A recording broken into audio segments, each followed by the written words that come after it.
Hi all, welcome back. This is Toshi Sharma here and you're watching me in home chemistry classes. Welcome back to OCC Students Platform. ये class करीबन 1 महीने बाद आ रही है. Reason ये है कि बीच में the classes we were doing were of organic chemistry for class 12th. थोड़ा लेट हो गया, उसके लिए very much sorry. And we are starting back from first law of thermodynamics. तो फर्स्ट लॉ ऑफ थर्मोडायनेमिक्स शुरू करते हैं, जिसको हम law of conservation of mass भी बोलते हैं. This is given by Robert Mayer and Helmholtz in 1840. तो ये फर्स्ट लॉ वैसे क्लास 7 से मेरे ख्याल से आप लोग पढ़ते हैं कि energy can neither be created nor be destroyed, only can change from one form to another. वो हम हमेशा पढ़ते आए हैं. लेकिन अब हम थर्मोडायनेमिक सिस्टम के ऊपर फर्स्ट लॉ लगाएंगे. ठीक है, तो सबसे पहले तो ये जो सर्टेन स्टेटमेंट्स है थर्मोडायनेमिक्स फर्स्ट लॉ के, उसको हाल फिलहाल हम क्या कर देते हैं, हम इसको नीचे कर देते हैं, क्योंकि हम पहले समझेंगे what is first law of thermodynamics. तो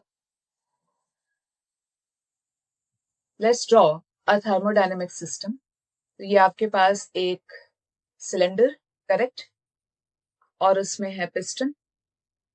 ये पिस्टन लगा हुआ है और ये है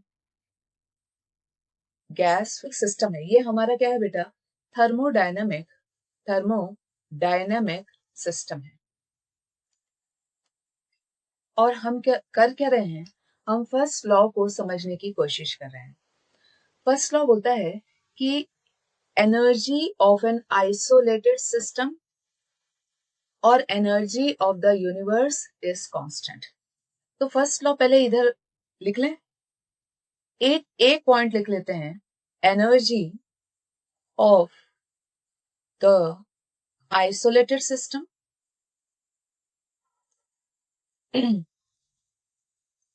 और एनर्जी ऑफ द यूनिवर्स, है ना, ऑफ द यूनिवर्स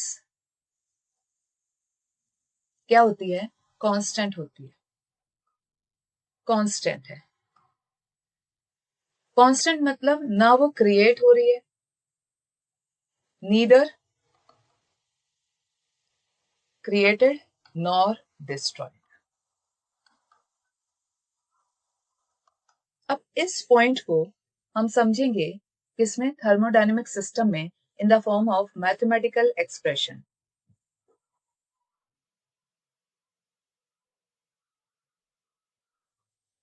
ठीक है, क्लियर है. तो चलो, अब ये आपके सामने एक थर्मोडायनेमिक सिस्टम बना हुआ है. इसकी इंटरनल एनर्जी अभी क्या है बेटा, U1 है ना. एनर्जी पे बात कर रहे हैं, energy of an isolated system, energy of a thermodynamic system, energy of the universe is constant. चाहे आप इस सिस्टम की एनर्जी ले लो तो क्या होगी, इंटरनल एनर्जी इसकी U1, या आप किसी भी यूनिवर्स में एक सिस्टम ले लो, है ना, वो उसकी एनर्जी क्या रहती है, कांस्टेंट रहती है. अब ये हमको समझना है मैथमेटिकल फॉर्म में. तो इसकी इंटरनल एनर्जी, ये आपके पास थर्मोडायनेमिक सिस्टम है, इसकी इंटरनल एनर्जी क्या है, U1 है. मैं ये बोलूंगी कि आप मेरे साथ करते जाइए, ताकि आपको ये एक्सप्रेशंस और कॉन्सेप्ट बहुत क्लियर समझ में आना चाहिए. अब अगर कोई आपसे बोल दे कि ये सिस्टम अभी आइसोलेटेड है, आइसोलेटेड मतलब अभी इसमें हमने कोई भी क्या किया है, छेड़छाड़ नहीं की है, the system is isolated and system क्या है, एक इक्विलिब्रियम में है. अब इक्विलिब्रियम क्या होता है, इक्विलिब्रियम का मतलब क्या हुआ, ये जो P इंटरनल है वो P एक्सटर्नल के बराबर है. ना पिस्टन मूव कर रहा है, गैस भी शांत है अंदर, सिस्टम इज एट इक्विलिब्रियम और आइसोलेटेड. क्लियर होता है. उसकी एनर्जी कितनी है, U1. ठीक है, अब मैं इसमें थोड़ा चेंज करूंगी. क्यों, क्योंकि मुझे आपको ये बताना है कि एनर्जी क्रिएट भी नहीं होती है, डिस्ट्रॉय भी नहीं होती है, can change from one form to another, can change from one form to another. ये हम बताएंगे आपको. क्लियर है.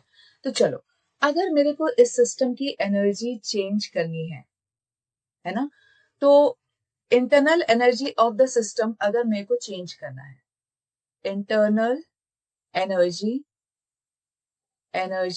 You of a system can be changed.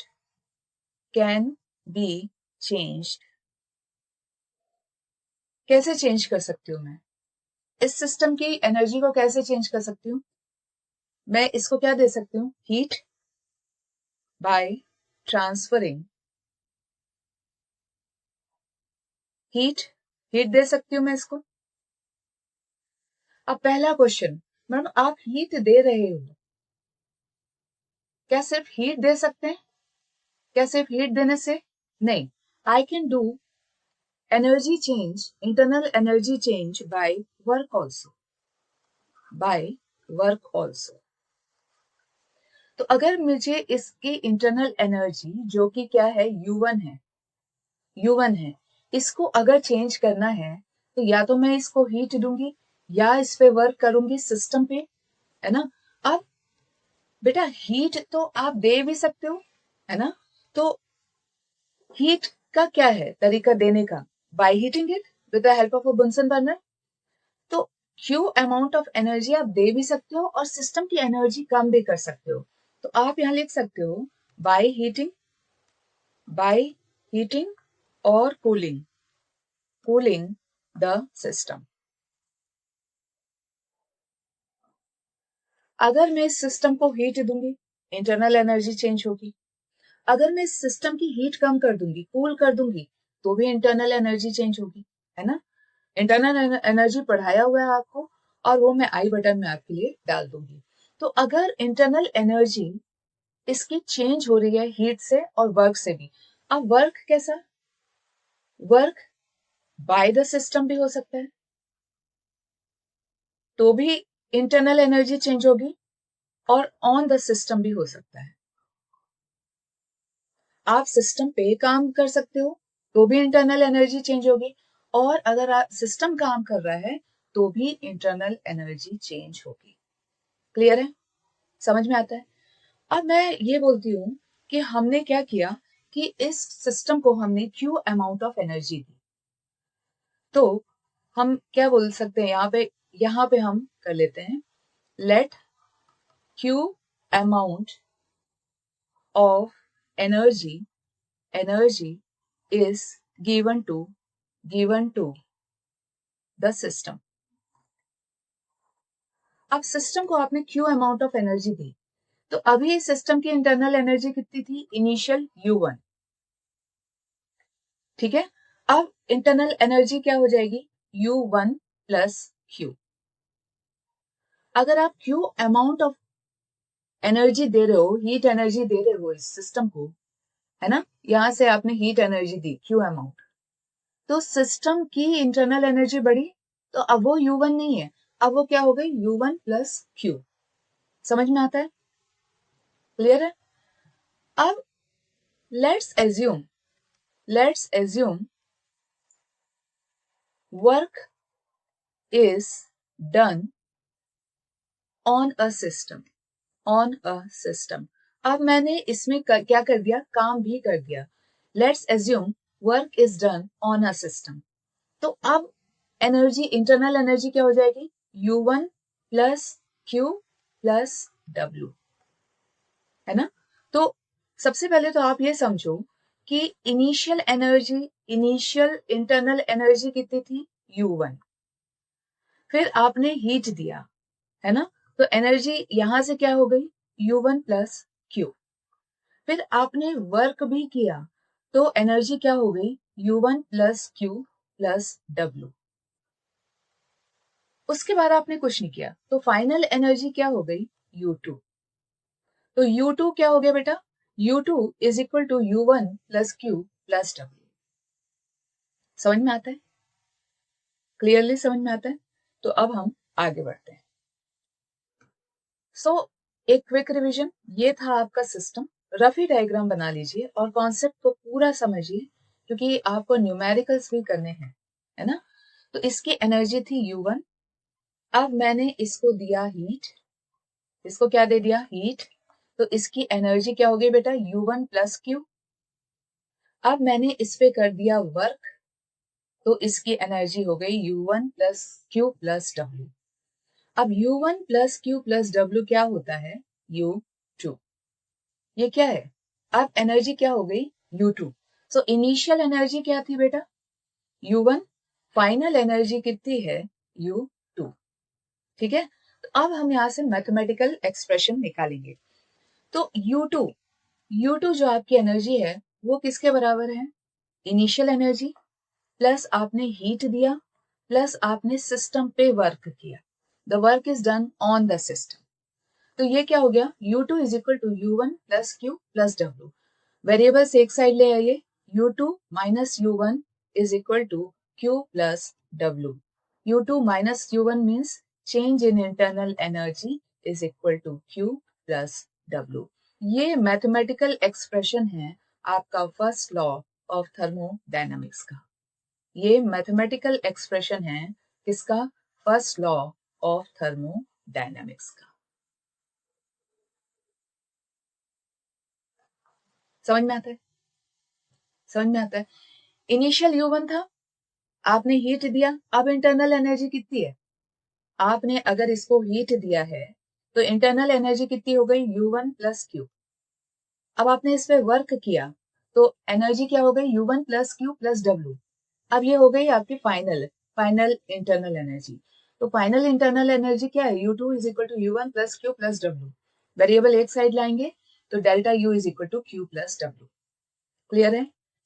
अब इसको पढ़िए, आपने लिखा क्या है, ये है mathematical expression, mathematical expression of first law of thermodynamics, of first law. समझ में आता है। अब ये देखते हैं कि आपने किया क्या है। ये क्या बोल रहा है, यहां पे लिख के देखिए, delta U means change in internal energy, change in internal energy is equal to, ये इंटरनल एनर्जी है, correct, change in internal energy which is U is equal to, this is Q, heat given, Q means heat given, मैंने तो अभी दिया था, correct, given to the system plus work done on the system।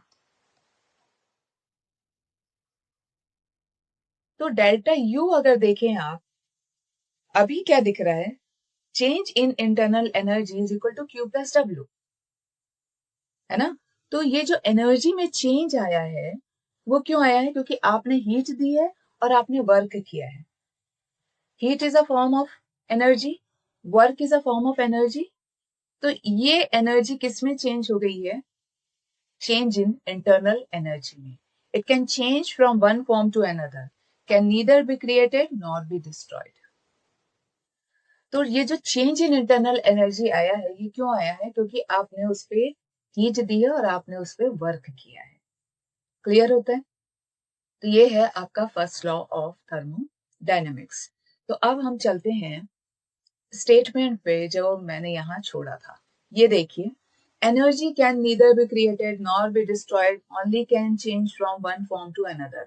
तो ये जो delta U change in internal energy आई थी, वो क्यों, किसके कारण आई थी, जब आपने Q दिया था और W उस पर वर्क किया था।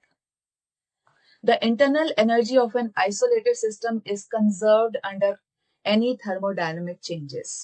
Internal energy isolated system की क्या रहती है, conserved रहती है, वो change नहीं होती है। ये स्टेटमेंट भी आपको देखने को मिलेगा। और अगर आप कोई भी फिजिकल और केमिकल चेंज कर रहे हो रिएक्शन में, total energy of the universe is constant. हाँ कांस्टेंट है। आपने हीट दिया था, आपने वर्क किया था, वो एनर्जी कहाँ गई, वो यूज हुई इंटरनल एनर्जी को चेंज करने में। आपने हीट दिया था, आपने वर्क किया था, वो एनर्जी कहाँ गई, वो गई इंटरनल एनर्जी को चेंज करने में। तो अगर आपने कोई फिजिकल चेंज किया या केमिकल रिएक्शन किया, तो energy, total energy of the universe is constant. It can only, क्या लिख रही हूं मैं, it can only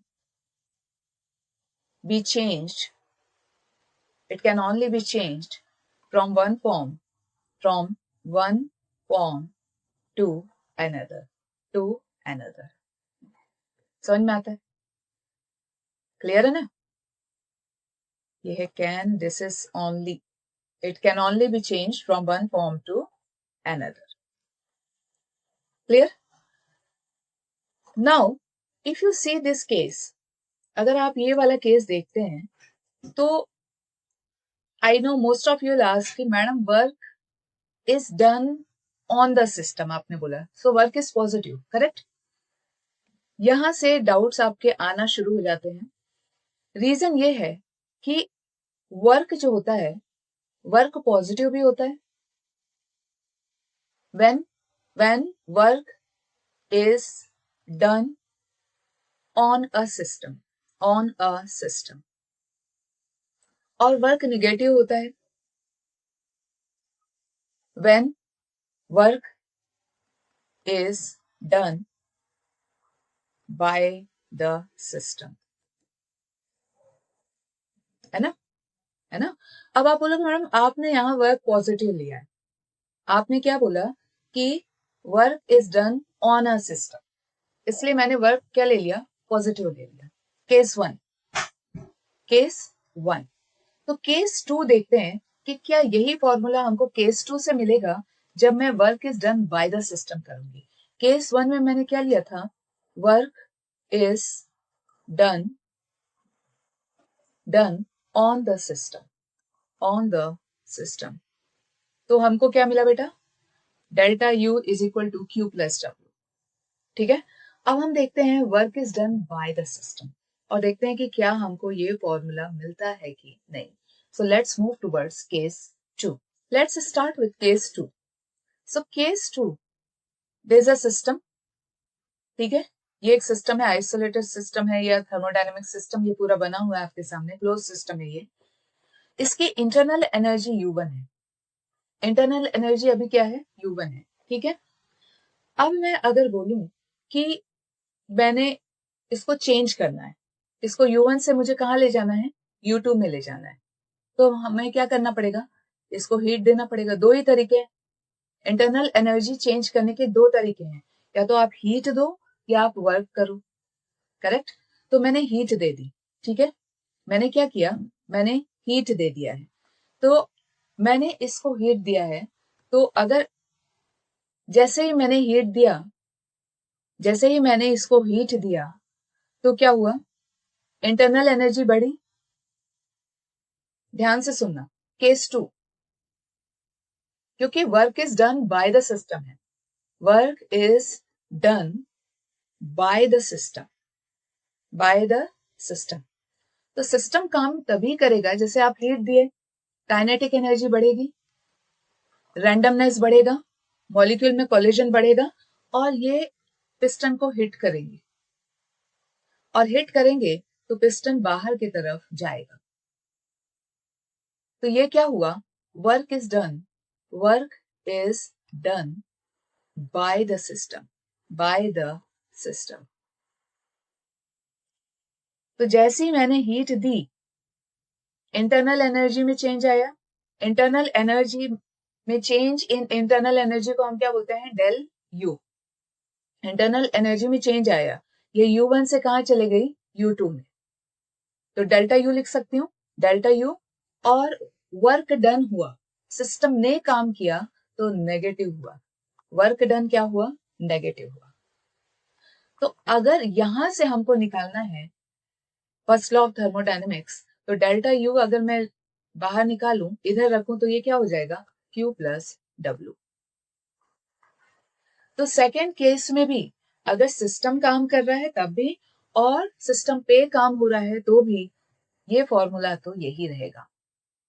change in internal energy is equal to heat plus work done. जब भी आप हीट देते हो या वर्क करते हो, that results in change in internal energy. और यही फर्स्ट लॉ है. Energy can neither be created nor be destroyed, it can change from one form to another. तो मैम किस फॉर्म से हीट और वर्क की जो एनर्जी थी वो किस में यूज हो गई? चेंज इन इंटरनल एनर्जी में। इसको U1 से कहाँ ले गई? U2 के तरफ ले गई।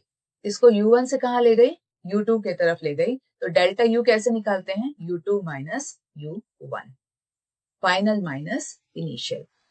तो ये हो गया आपका फर्स्ट लॉ। ठीक है, स्टेटमेंट आप चाहे एनसीईआरटी से याद कर लीजिए, चाहे आप क्या आप लोग रेफरेंसेस पढ़ते हैं उससे याद कर लीजिए। अगर आप नीट जेई की तैयारी कर रहे हैं तो आपके पास आपके कोचिंग सेंटर्स के कंटेंट्स होंगे, उससे याद कर सकते हैं। लेकिन मैथमेटिकल एक्सप्रेशन आपको खुद से आना चाहिए। और ये कॉन्सेप्ट बेस है, इसमें कोई नई चीज नहीं है, ये पूरा का पूरा कॉन्सेप्ट बेस है। क्यों मैं बोल रही हूँ? क्योंकि बेटा जब आप करने बैठते हो तो आपको 4 चीज ध्यान आती है। That 4 things are delta U is equal to Q plus W। Teacher बोल के चले गई, ठीक है, टीचर बोली, टीचर चले गए।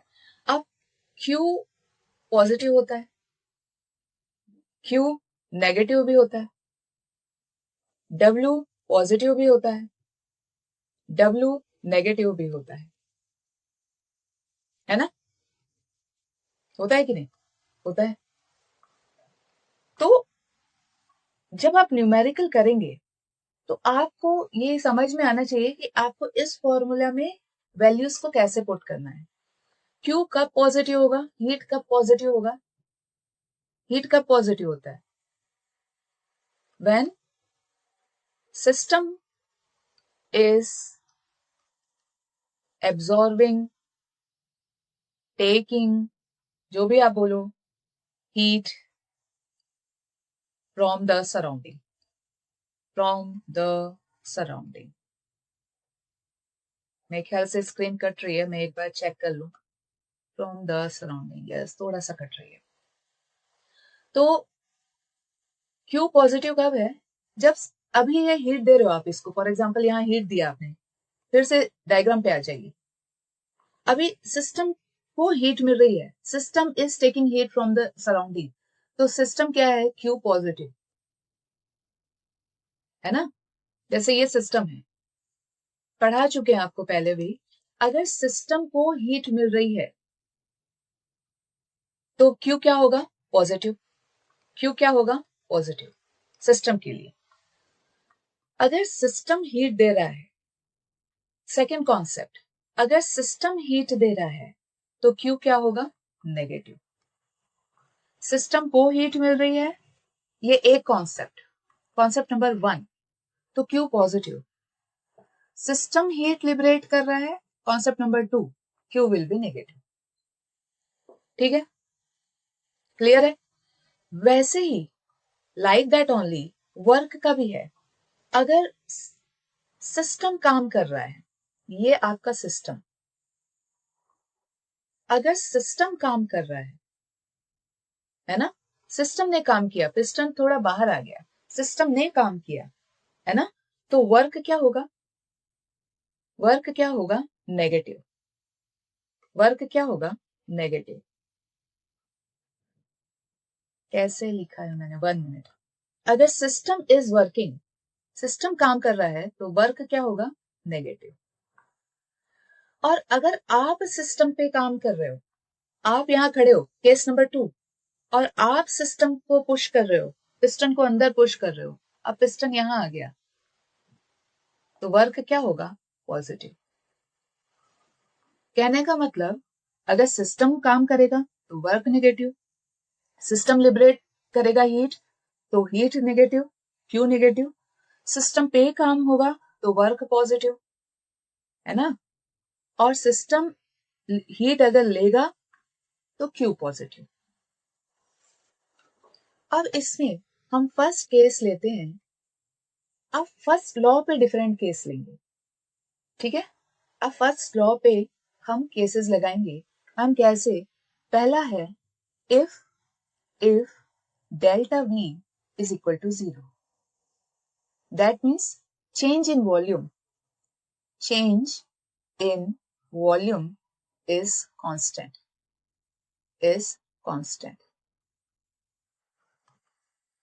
अब बेटा वर्क का फॉर्मूला क्या है? Work is equal to thermodynamic work क्या होता है, negative of P external delta V. Thermodynamic का फॉर्मूला क्या है, work is equal to negative of P external delta V. ठीक है, तो अब इसको लगाइए, डेल्टा वी क्या है, 0। ठीक है, तो यहाँ पे लिख लीजिए।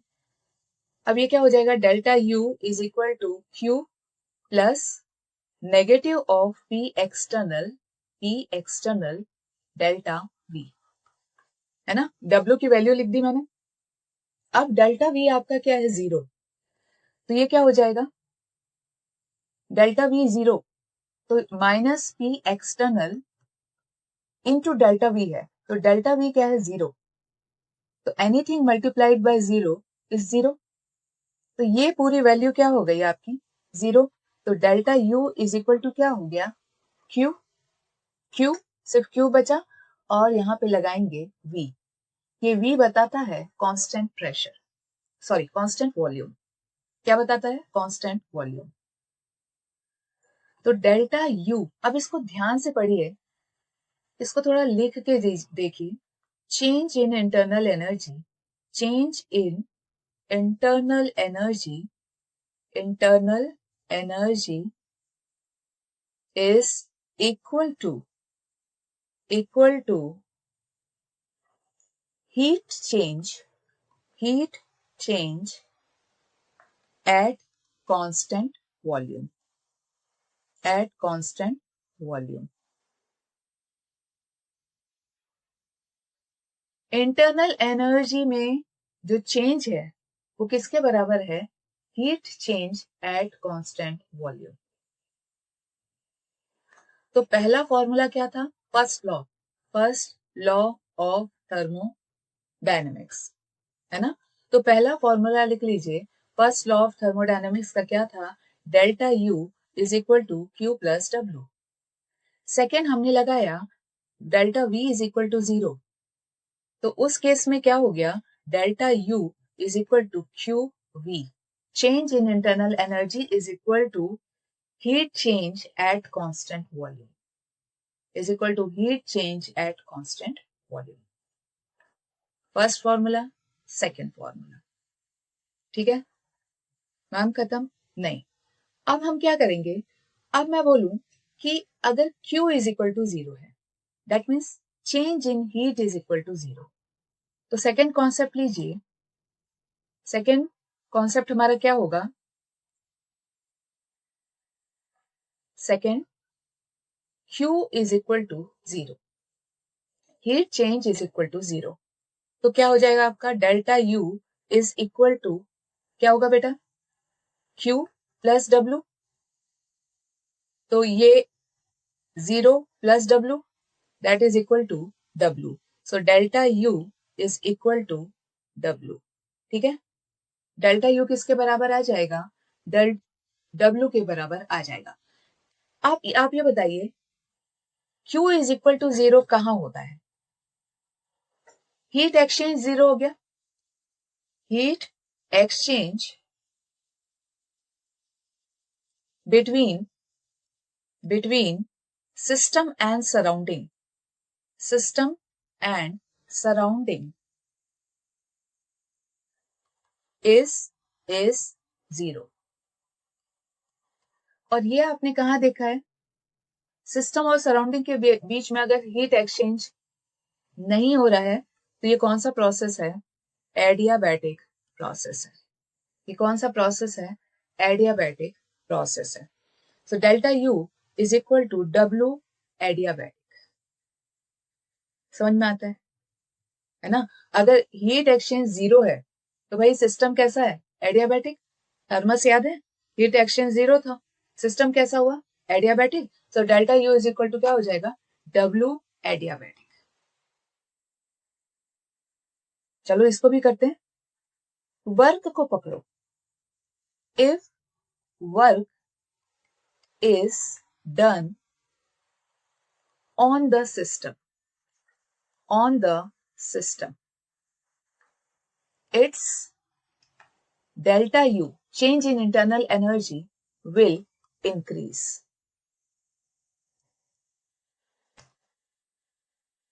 सही सही है। अगर वर्क आप सिस्टम पे कर रहे हो और सिस्टम पे करोगे तो सिस्टम की इंटरनल एनर्जी इंक्रीज होगी। If work is done by the system, अगर system by the system its internal energy, change in internal energy will decrease.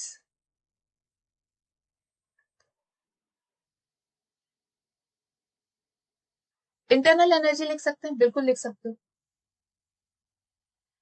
बेटा। अगर सिस्टम पे काम होगा, है ना, जैसे ये आपका ये एक आइसोलेटेड सिस्टम है, इससे क्यू एक्सचेंज इज 0, एक्सचेंज हो ही नहीं रहा है।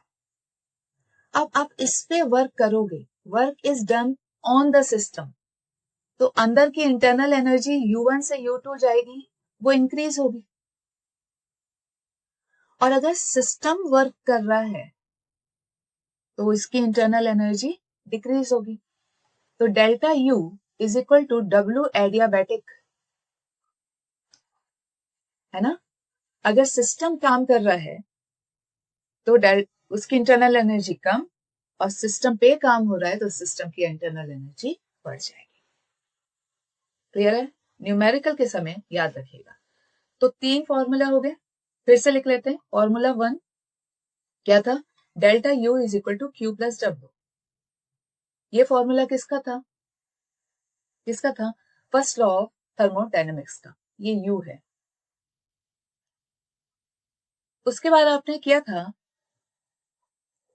क्या किया था? वॉल्यूम को कांस्टेंट रखा था, तो उसमें आया था delta U is equal to Q V, heat change at constant volume. और थर्ड हमारे पास फॉर्मूला आ गया है, delta U is equal to W adiabatic. 3 फॉर्मूले बैक टू बैक आपके सामने, ठीक है। फर्स्ट लॉ से delta U is equal to Q V, और फर्स्ट लॉ से ये delta U is equal to W adiabatic, ठीक है। अब चलते हैं थर्ड सिनेरियो पे, जहां पे मैं डेल्टा U को ही 0 कर दूंगी। Change in internal energy is 0। So third हमारा जो कॉन्सेप्ट है वो क्या है? Change in internal energy is 0। तो फर्स्ट लॉ क्या बोलता है? Delta U is equal to Q plus W, है ना। तो मैं बोल रही हूं चेंज इन इंटरनल एनर्जी 0 है। आपने हीट दिया, वर्क भी किया, लेकिन चेंज इन इंटरनल एनर्जी 0 है, तो 0 is equal to Q plus W। Q is equal to minus W, और W is equal to minus Q। सही बोल रहे हो, है ना। तो जो थर्ड कॉन्सेप्ट आ रहा है फर्स्ट लॉ से, वो ये आ रहा है। इससे पहले हमने, अच्छा पहले इसको हम कंप्लीट कर लेते हैं। अब Q is equal to minus W क्या होगा? Minus W means plus Q। ये क्या है बेटा? Plus Q। तो plus Q means heat is absorbed by the system,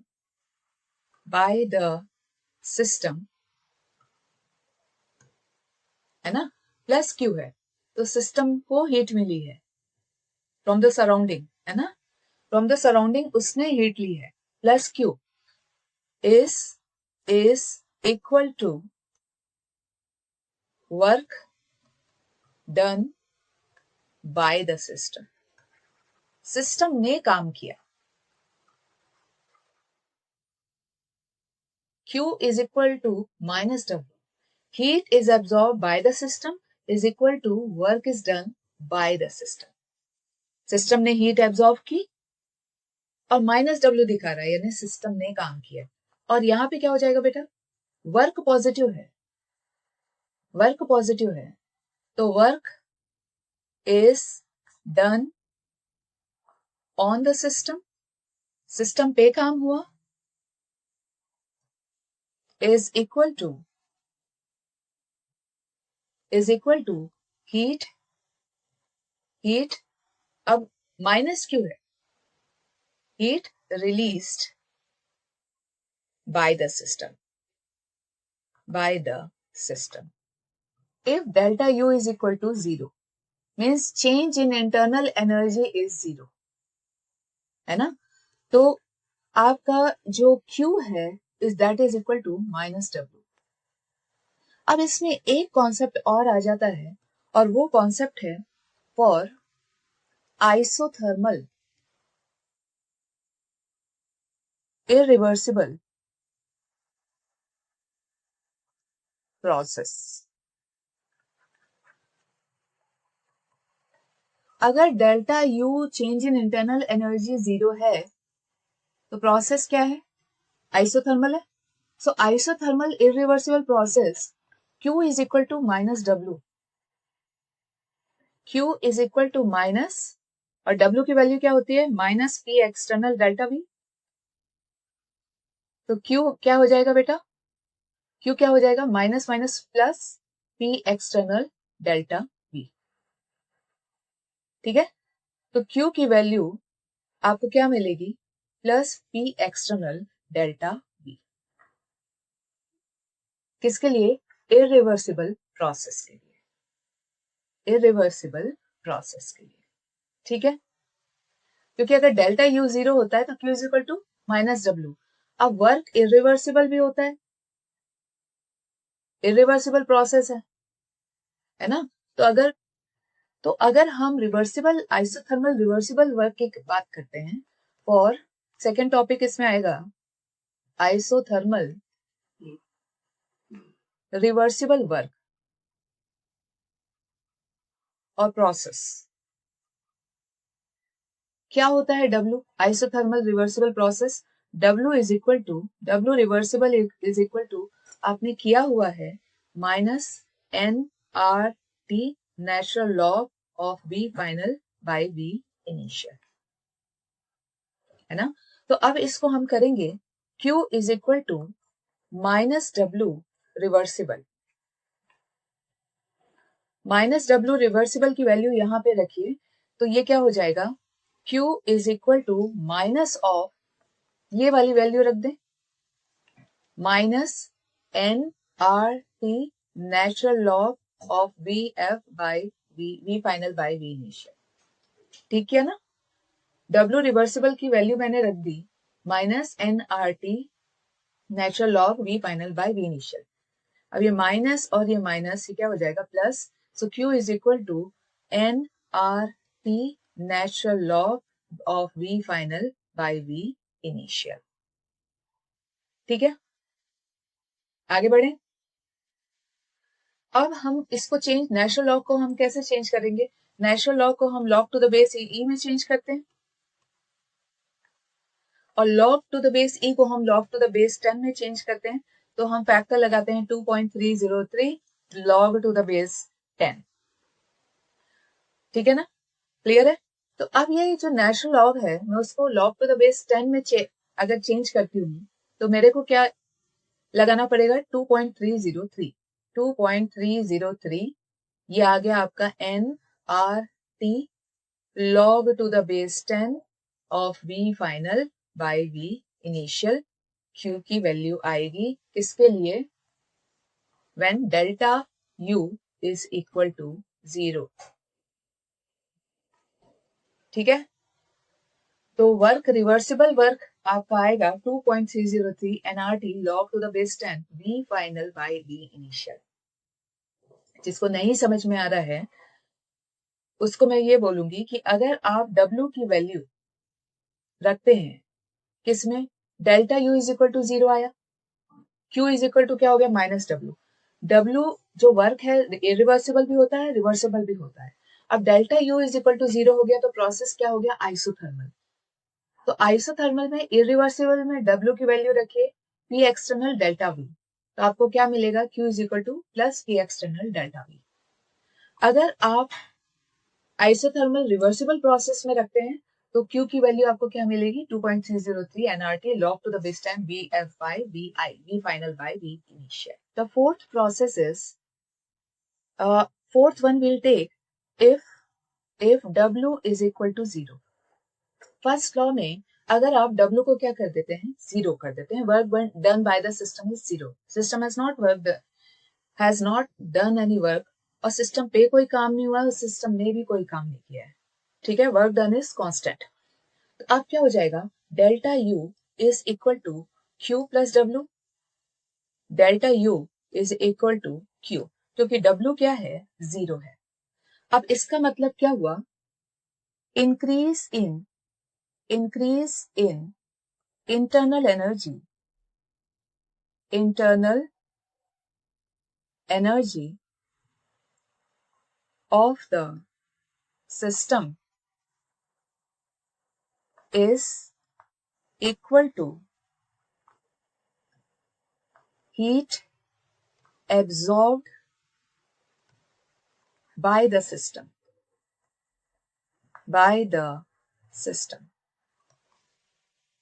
अगर डेल्टा U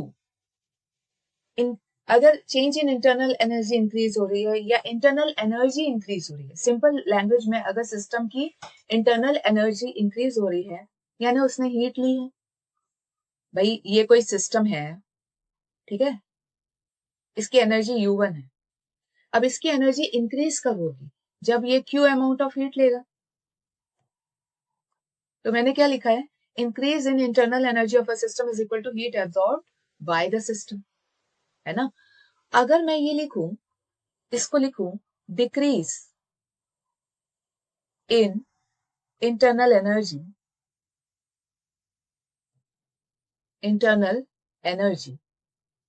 तो वो किसके बराबर होगा, अगर ये इंटरनल एनर्जी में डिप आ रहा है, डिक्रीज हो रहा है, तो वो कैसे होगा, सिस्टम ने जरूर क्या करी होगी, हीट रिलीज की होगी. Is equal to heat released by the system.